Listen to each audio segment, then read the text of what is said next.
We begins with a flashback to 1998, when sisters Kelly and Raven attend a house party. The latter is a tarot aficionado and chooses to stir trouble, with Kelly drawing satanic symbols all over the rooms before hiding on the rooftop. She accidentally slips and hits her head, falling straight into the pool.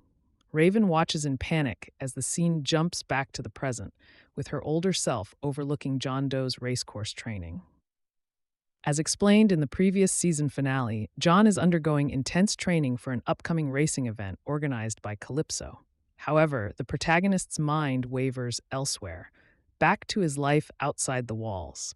When he is not preparing for the grand event, John is a pizza delivery man, always strictly guarded by Raven's men. Outside the walls, a pharmaceutical production facility's activity is raided by the infamous Doll Gang, led by Dollface. When the facility's owner angrily points out how their actions disrupt services in the cities, Dollface retorts by bringing up the oppression the outsiders endure. With this, she torches his face before looting everything of worth and returning to their base. Elsewhere, Sweet Tooth continues his rampage, but this time with an accomplice, Stu. The serial killer teaches his new friend how to kill and maim people, and the latter seems less than eager. When one of their victims refers to Sweet Tooth as Big Baby, another famous killer in the region, Sweet Tooth loses his cool and vows to kill his contender and take the title of the most fearsome vulture. The Doll Gang returns to its base, and with the masks off, we learn that one of their members is Quiet. Dollface announces her new plan, to blow up one of the city walls to show their strength and rebellious spirit. However, Quiet seems unsure of the lives that will be sacrificed in this mission. Here, we learn that the two women have partnered due to their mutual connection, John, who is revealed to be Dollface's long-lost brother. Sweet Tooth's adventures continue, with him taking on Big Baby and his old mother, before learning that they mistook him for Trash Man, an even more infamous serial killer. This further infuriates Sweet Tooth, who, along with Stu, sets out for his next target. Meanwhile, John tries to escape numerous times, whether by climbing the wall or throwing off his guards, but always finds himself back in the racing simulator. Frustrated by his attempts, Raven grounds him before aggressively proclaiming that he will help her bring Kelly back. With all his contact with the outside world ceased, the protagonist spends his time in his childhood home, but cannot recall any memories of it. Reading children's books day after day, he notices that his elder sister had charted out a way to leave the city using the underground sewage system. To enact this plan, he breaks into Raven's facility, but just before his escape, he comes across a stationary ambulance with Kelly inside, still comatose after the accident. John decides to leave her outside and drives away with the ambulance, but not before witnessing Calypso's grand announcement of the big race that will take place in the week. Furthermore, he promises that the winner will be granted any wish they desire. Waves of excitement spread across the world, with several drivers like John making their move. This includes Quiet, who realizes that if she wins the race, she can wish for all the walls across the world to be undone. She announces this plan to Dollface, who reluctantly agrees. Elsewhere, John's exit earns him Raven's fury, and soon a chase ensues between her forces and the protagonist. However, they are interrupted by the bold arrival of the Doll Gang, who make light work of the COO's cars, and nearly do the same to John and the ambulance, before he is seen by Dollface, who immediately brings things to a halt. However, Ashley, an enthusiastic member of the gang, rashly knocks the protagonist out cold, delaying his reunion with his sister. A flashback takes us 10 years back, with Dollface, then known as Krista, making her way into a high-level gangster meeting along with a man named Crew. The leader of the meeting, Boxer, immediately pulls her out of the circle, forcing her to go into the women's camp indoors. However, inside, she learns that the women handle the business end of things, whereas the men goof around and take a share of the money that belongs to the women. This irks Krista, who then rallies all of the women against the men and their oppressive practices, and the group wastes no time in killing the men and taking over their operations. This marks the beginning of the Doll Gang, which has now become one of the most notorious vulture convoys outside the walls, with Krista transforming into Dollface. John wakes up chained to the bed, but his surprise quickly gives way to relief when he reunites with Quiet. She then introduces him to his sister, Krista, who tells him his real name is Lionel. The two try to connect, but John's amnesia comes in the way, rendering him unable to feel any strong emotions regarding this. The protagonist's attention then returns to Quiet, who shows him his former car, Evelyn, which has undergone some significant upgrades. John expresses his confusion about the suddenness of the reveal and how he is having difficulty processing the cascade of new developments, particularly his lover's newfound commitment to her new team. We are given more information about the Doll Gang, which is comprised of women liberated from abusive institutions, joining hands with the express intent of evening the scales between insiders and outsiders. Meanwhile, John's conversation with Quiet takes a serious turn when she mentions her participation in the upcoming racing tournament. The protagonist vehemently refuses the notion, citing how dangerous it is, with violent individuals and groups from all around taking part in this bloodthirsty battle royale. His lover, however, is resolute in her decision, and the two refuse to see eye to eye.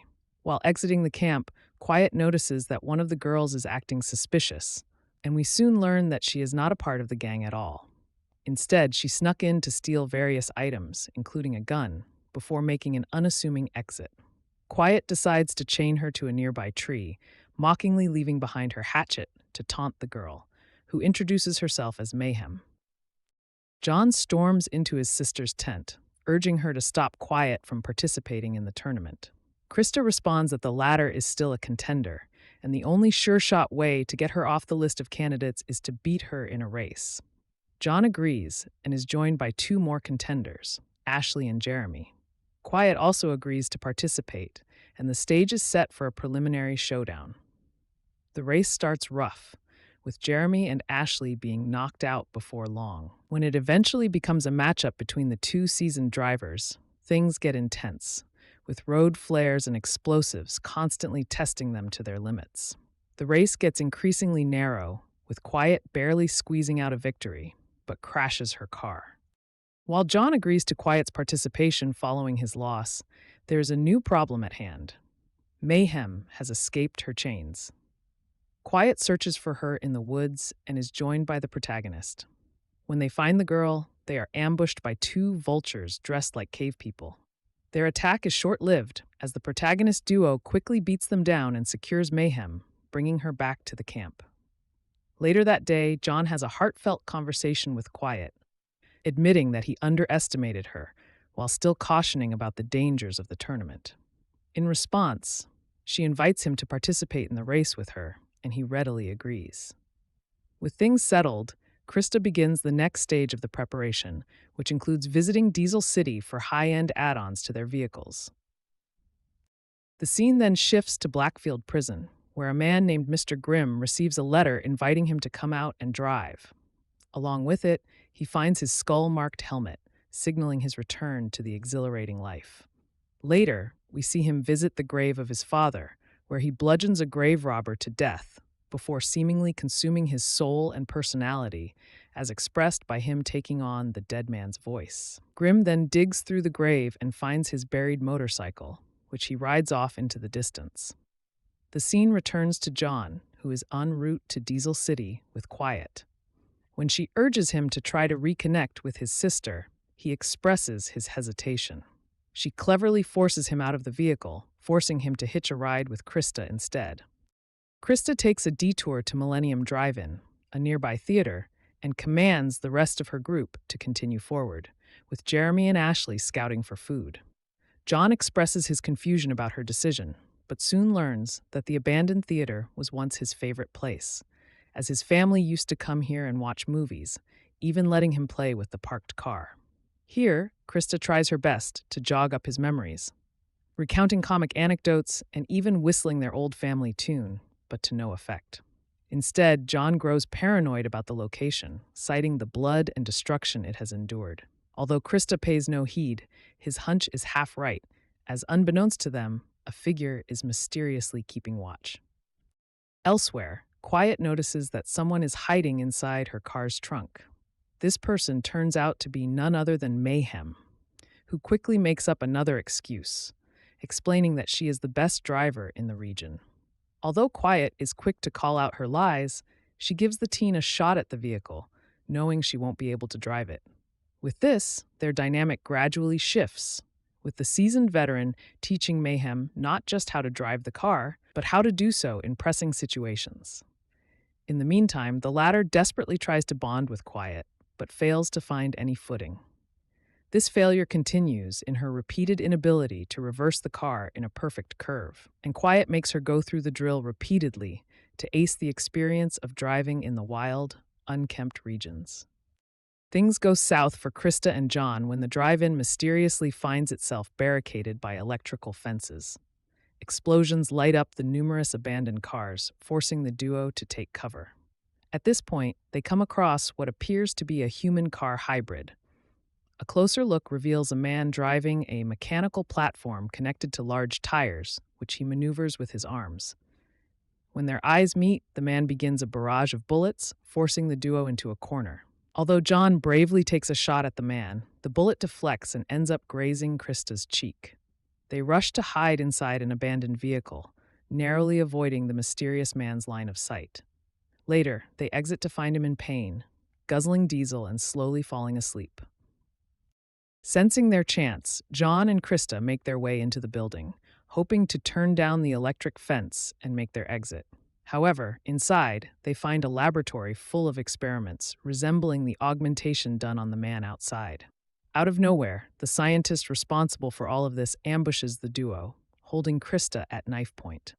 He explains that the man outside, named Axel, is his latest creation, but still a step too short from achieving a true synthesis between human and vehicle.